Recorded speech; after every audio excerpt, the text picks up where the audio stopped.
আমরা দাঁড়িয়ে আছি গিরবনের স্টলে কলকাতা বইমেলায়।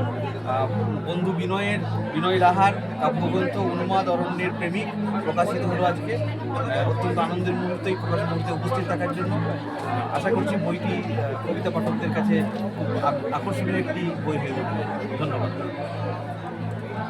সব্যসাচী কিছু একটা কবি বিনয় লাহার যে বইটা আজকে প্রকাশ পেল উন্মাদ অরণ্যের প্রেমিক, তার প্রথম হচ্ছে সবার আগে যেটা ভালো লাগলো, তার প্রচ্ছদটা এত সুন্দর হয়েছে, যার একটা খুব অদ্ভুত মানে রয়েছে এবং তার উৎসর্গটাও খুব ভালো লেখা, যারা জীবনে আলো জ্বেলেছে তো তাদের প্রতি। তো আশা করি এটা সকল পাঠক পাঠিকার ভালোই লাগবে এবং অনেক শুভেচ্ছা। ছিলাম গিরবান স্টল আন্তর্জাতিক কলকাতা বইমেলা 2026-এ। এইমাত্র আমার বই উন্মাদ অরণ্যের প্রেমিক রিলিজ হলো।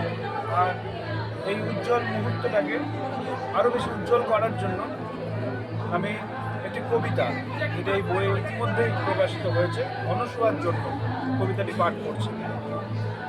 পাহাড় জঙ্গল কুয়াশা ছেড়ে ফিরে এসো তুমি, জানি রক্তক্ষরণের পর মন ভেঙে গেছে, জানি ক্ষত বিক্ষত হয়ে আছে তোমার ভালোবাসা, তবুও একা একা এত দূরে চলে যাবে ভাবিনি কখনো। এক সমুদ্র ভালোবাসা দিয়ে তোমাকে বেঁধে রাখা উচিত ছিল। এত কিছু ভিজিকিজির মধ্যে না ফেলে তোমাকে নিয়ে জ্যোৎস্নার কথা বললে ভালো হতো। কতটা ভালোবাসা নিয়ে গোপনে মরেছি তোমার জন্য তা বোধ হয় জানো না। আমার সমস্ত মায়াবী দিনগুলি রাতের মতো অন্ধকারে ভরে গেছে। তুমি ফিরে এসো শীঘ্রই অনুসুয়া, নতুন বছরে নতুন করে শুরু হবে সব কিছু। তুমি ফিরে এসো, পাহাড় বরফ আর কুয়াশা ছেড়ে আমার কাছে ফিরে এসো।